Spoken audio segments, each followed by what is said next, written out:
Chapter 15. An Amazing Rescue. As I sat bemoaning my fate, I heard, or thought I heard, a kind of scratching noise coming from one side of my box, the side that had no windows. It was the side where the two strong hooks had been used to fasten my box to a rider's belt. Then I felt, or imagined I felt, the box being towed along in the sea. During this time the waves rose to the top of my windows, leaving me almost in darkness, then dropped away, letting me see daylight again.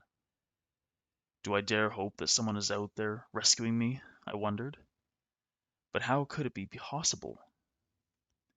I immediately unscrewed one of my chairs from its place near the table, then screwed it back down on the floor directly below the flap I had opened on the roof. I climbed up on the chair, and with my mouth as close to the opening as possible, I shouted for help, over and over, in as many languages as I knew.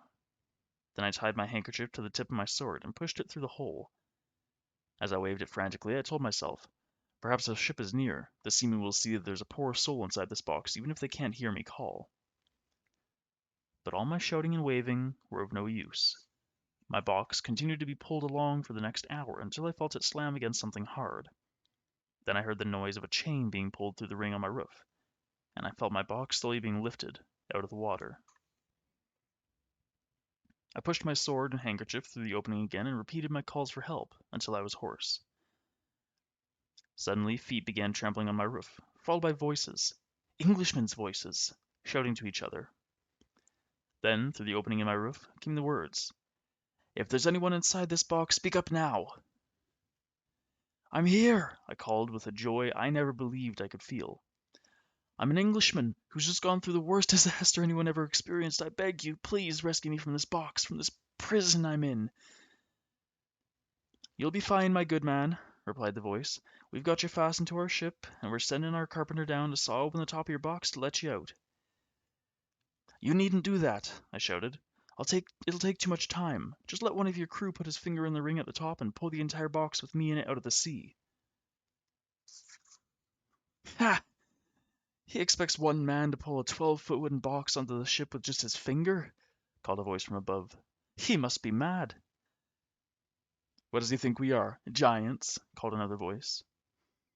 I later understood these reactions, for it never occurred to me that I was now among my own people, people of my own size and my own strength. Within a few minutes the carpenter was on top of the box, and, in a while, had sawed a hole about 4 feet across. He let down a ladder for me to climb up, and I was taken aboard the ship, weak, but overjoyed. The crew were all amazed that I had been living in a box, a mighty chest, they called my bedroom box, and they asked me 1,000 questions about it. I was in no condition to answer any of them just yet, and when the captain saw that I was ready to faint, he ordered his men to take me to his cabin. There I was given some food and put to bed.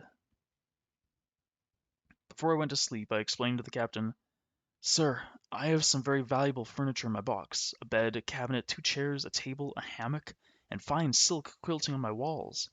If you'll have one of your sailors bring them here, I'll show you proof of where I've been." The captain agreed to have it done while I slept. I was glad, though, not to have seen the crew carry out his orders, for they tore the furniture from the floor instead of unscrewing it, and ripped the quilting from the walls, badly damaging everything. Then they broke apart the box and stored the boards on the ship. Whatever remained when they were done, they let sink to the bottom of the sea. I slept for hours, disturbed by dreams of Brobdingnag and the dangers I had escaped. When I awoke, it was about 8 o'clock in the evening, and the captain invited me to have dinner with him. During the meal he was very kind and patient, and explained how he happened to find me. "It was about noon today. I was looking through my telescope when I happened to spot that monstrous wooden chest you were in.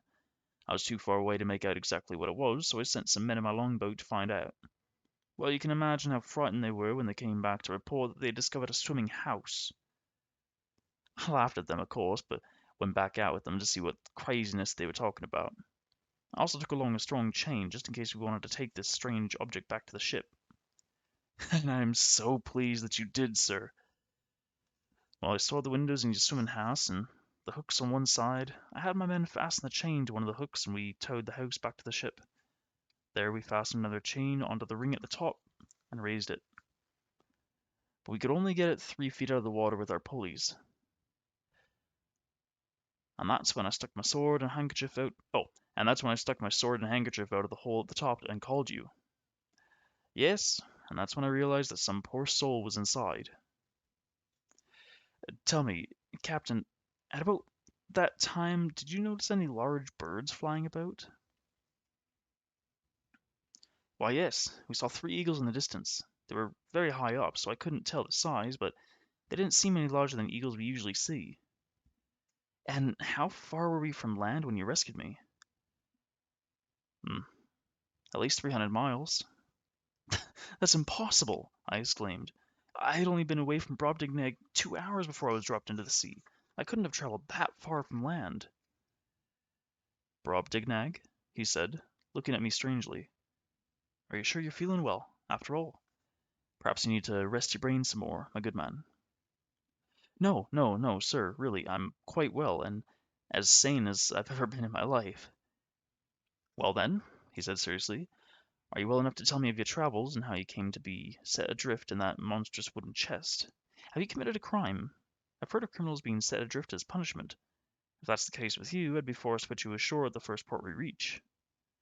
Please, Captain, be patient and hear my story. I'll tell you everything that happened to me from the time I left England to the moment you discovered me. He sat patiently for several hours, showing genuine interest in me as I related the events of the past 2 years of my life. When I had finished, I offered him proof of all that I had said. I unlocked my cabinet, which had been brought to his cabin, and began removing my belongings. As I held up each treasure, I explained what it was. Here's a comb I made for myself. The backing is a piece of the queen's thumbnail I saved when she cut her nails, and the teeth are hairs from the king's beard when the royal barbers shaved him. And here's a gold ring the queen gave me from her little finger. She put it over my head and around my neck like a collar. And look at these trousers. They were made for me by the royal tailor from the skin of a mouse. And see this tooth. The royal dentist pulled it from a footman's mouth. On and on I went, showing the captain all my treasures. When I had finished, I asked him to please accept the gold ring as my thanks for rescuing me. No, Dr. Gulliver, he replied. But what I would really enjoy having is that tooth from the footman's mouth. It's most amazing to see a tooth that measures a foot long and 4 inches across. I gladly made him a present of the tooth. The rest of the voyage back to England took about 9 months. During that time we stopped at many ports for food and water, but I never went ashore with the longboat. I never went ashore again until we were back on English soil. As the captain and I parted, he made a strange request. Dr. Gulliver, I hope one day you'll write a book about your travels. I'm sure the world will be interested in reading about your adventures. I really think the world has had quite enough travel books, and really, who would believe all that has happened to me? After all, I can't present my proof to the world as I presented it to you. I found that even my wife and family had difficulty believing what I had told them. That may be why they insisted that I never go to sea again. Still, my destiny was not to stay on land for long. My destiny was to make many, many more voyages.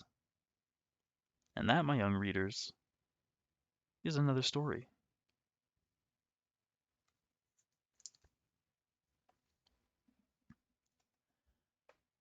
And that, my readers, is the end of Gulliver's Travels.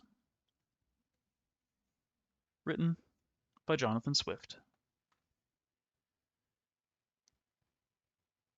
I believe this is the first time I've ever read Gulliver's Travels, actually, which is a little sad, but I don't think it'll be the last time. So thank you for watching or listening to Saul's audiobooks in this reading of Gulliver's Travels by Jonathan Swift.